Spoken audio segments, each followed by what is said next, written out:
নমস্কার বন্ধুরা, তোমরা সবাই কেমন আছো? আশা করি ভালো আছো এবং সুস্থ আছো। নন্দিনী চ্যানেলে সবাইকে স্বাগতম। আমি আজকে চলে এসেছি সিদ্ধিদাতা বিনায়কের মন্দিরে। এই মন্দিরটি মুক্তরাম বাবু স্ট্রিটে অবস্থিত। এই মন্দিরটি কোন কোন সময় খোলা থাকে পুরো ডিটেলস জানানো হবে। কিভাবে আসবে সেটাও বলে দেবো।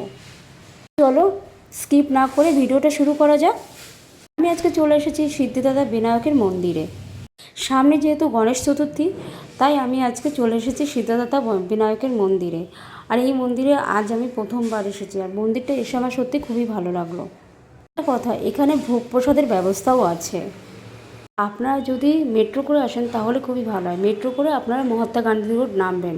মেট্রো করে এসে মহাত্মা গান্ধী স্টেশনে নামবেন। ওখান থেকে 2 নম্বর গেট ধরে সেন্ট্রাল এভিনিউতে এসে চলে আসুন মুক্তরাম বাবু স্ট্রিটে।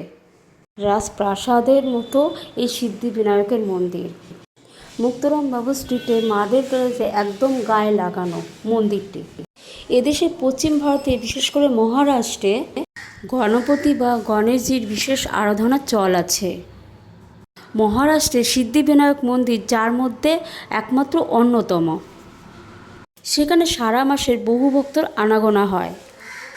বন্ধুরা, পশ্চিমবঙ্গে আছে অনেক ভক্তরা, তারা অনেকেই জানে না আমাদের প্রাণের শহর কলকাতাতে রয়েছে সিদ্ধিবিনায়ক রাজ মন্দির।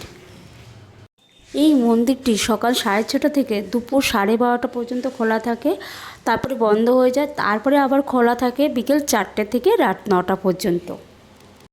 আর বুধবারের দিন গেলে আপনারা সারাদিনই মন্দিরটা খোলা পাবেন। মন্দিরে ঢুকে প্রথমেই পড়বে জুতো খোলার জায়গা। এখানে আমরা জুতো খুলেই মন্দিরে ঢুকেছিলাম। মন্দিরের মধ্যে প্রবেশ করলে মনে হয় একটা জমিদার বাড়িতে এসেছি। এত সুন্দর লাগছে মন্দিরটা। এটা মন্দির তো নয়, মনে হচ্ছে রাজপ্রাসাদে এসেছি, বনেদি বাড়ির রাজপ্রাসাদ। ঢুকেই অনেক কিছু দেখতে পারবেন, কারণ সিদ্ধিদাতা বিনায়কের মেন মূর্তিটা এত সুন্দর দেখতে লাগছে, অসাধারণ দেখতে, মানে মন ছুঁয়ে যায়। আর এখানে সবাই আসে, প্রচুর ভক্তগণ এখানে আসে।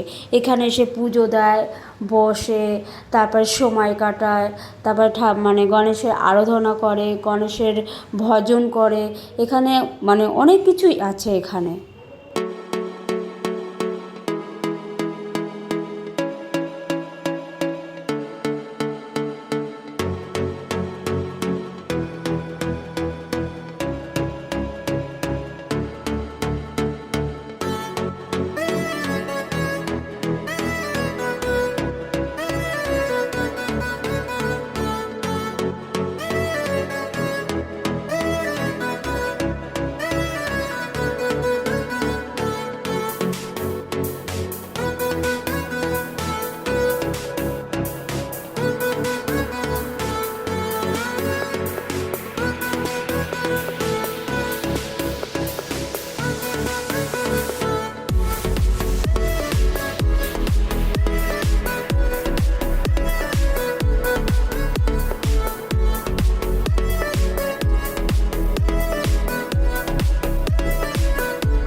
মন্দিরের স্থাপনে রয়েছে দুই বন্ধুর গল্প। দুই বন্ধু স্বপ্ন দেখেছিলেন শৈশবে আকাশচুম্বী স্বপ্ন। তারা বড়বাজারে গিয়ে 200 বছরে মার্বেল প্যালেস এক অংশ কিনে তারা মন্দিরটা তৈরি করলো। তারা দুজন ব্যবসাদার, তাই তাদের স্বপ্ন পূরণ করার জন্য মার্বেল প্যালেসের অর্ধেক অংশ কিনে মন্দিরটা তৈরি করলো। মন্দিরটা তৈরি করার পর তারা যাত্রা শুরু করলো। সেই দুই বন্ধুর নাম হচ্ছে, একজনের নাম রাধেশ্যাম আগরওয়াল, আরেকজনের নাম রাধেশ্যাম গোয়েঙ্কা। এই বাড়ি থেকে তারা যাত্রা শুরু করলো। এই যাত্রা শুরু করেছিল আমাদের প্রিয় পরিচিতি ইমামি। পরবর্তীকালে আমরা ইমানের সাফল্যতা সবাই জানি, তাই কৃতজ্ঞতা স্মারক হিসাবে এই বিল্ডিং উৎসর্গ করেছিলেন দুই বন্ধু। সিদ্ধান্ত অনুযায়ী 2015 সালে ভগ্নকুটিতে পুনরুদ্ধার সংস্কার গঠন করেছিলেন। 2020 সালে শ্রী সিদ্ধিবিনায়কের চরণে অর্পণ করা হয়েছিল। একই মন্দির চত্বরে রয়েছে শঙ্কর চট্টন হনুমান মন্দিরও। নিত্য পূজা থেকে শুরু করে সন্ধ্যা আরতি সবই হয় নিষ্ঠা সহকারে।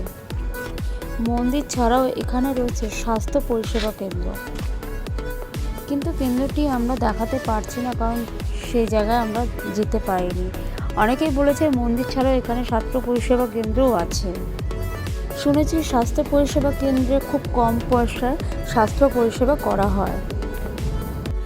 এই মন্দিরে এসে খিচুড়ির প্রসাদও পেয়ে গেলাম। এছাড়া সুজির হালুয়া, জিলিপি, মিহিদানা সব কিছুই পেয়ে গেছিলাম। আর খিচুড়ি ভোগটা এত সুন্দর, ভীষণ অপূর্ব খিচুড়ি ভোগটা। আর আমার তো খুবই ভালো লেগেছে, আর সবাই বসে বসে খাচ্ছে, দারুণ খেতে লেগেছে। আর এটা হচ্ছে মিহিদানা, আর এখানে জিলাপি, আলুর দম।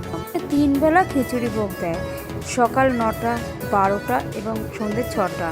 আর খিচুড়ি ভোগ অপূর্ব সুন্দর। আর এই যে আমাদের খিচুড়িও দিয়েছে, লস্যিও দিয়েছে। আমরা খেয়ে এবার মন্দিরের ভেতরটা প্রবেশ করলাম, আর ঠাকুরের সামনেটা নমস্কার করে গণেশ বাবাজিকে বলছি, এই গণেশ বাবাজি তুমি সকলকে ভালো রেখো, সুস্থ রেখো, কারোর জন্য কোনো ক্ষতি না হয়। এই 2025 সালটা ভীষণ বাজে আর ভীষণ খারাপ যাচ্ছে সবারই, তাই সবার মঙ্গল করো তুমি। তো মন্দিরে আমি একটু প্রণাম করলাম, প্রণাম করে একটা আলাদা জায়গায় গিয়ে আমি আর আমার যে বান্ধবীটা আমার সঙ্গে ছিল, আমরা দুজন একটু বসলাম। বসে একটু ঠাকুরের নাম করলাম। অনেকে নাম কীর্তন করছে, আমরাও তার সঙ্গে সঙ্গে নাম কীর্তন করলাম। করে আমি ওকে বলছি, তাহলে এবার আমাদের যাওয়ার পালা হয়ে গেছে, চল আমরা এবার বেরিয়ে পড়ি। প্রথমবার আমি সিদ্ধিদাতা বিনায়কের মন্দিরে এসেছিলাম, সত্যিই আমার খুব ভালো লেগেছে। এটা হচ্ছে জোড়াসাঁকো ঠাকুর বাড়ির ওখানেই এই মন্দিরটা। আমি জোড়াসাঁকোতে এসেছিলাম রবীন্দ্রনাথ ঠাকুরের জন্মদিন উৎসবে, আমার সেখানেও খুব ভালো লেগেছিল। আমার এখানে খুব ভালো লেগেছিল, আর এখানে এসে না আমার যেতে ইচ্ছা করছিল না। আর বন্ধুরা, তোমরা যদি সিদ্ধিদাতা বিনায়কের মন্দিরে আসতে চাও, চলে আসো, তোমাদেরও ভালো লাগবে। তোমাদের বলে দিয়েছিলাম যে মন্দিরটা কখন কখন খোলা থাকে। মন্দিরটা খোলা থাকে সকাল 6টা থেকে বেলা 12টা, তারপর বন্ধ হয়ে যায়, তারপর আবার খোলে বিকেল 4:30 থেকে রাত 9টায়। দেরি না করে তাড়াতাড়ি চলে এসো, কেন সামনে গণেশ চতুর্থী, তোমরা এসে ঠাকুরটা দেখতে পাবে, খুব ভালোও লাগবে। গণেশ ঠাকুরটাকে অপূর্ব সুন্দর লাগে, খুব সুন্দর করে সাজায়। তো আর বেশি কিছু বলবো না, আজকের ভিডিওটা এই পর্যন্ত। আবারও নতুন একটা ভিডিও নিয়ে চলে আসবো। ওকে, বাই, টাটা।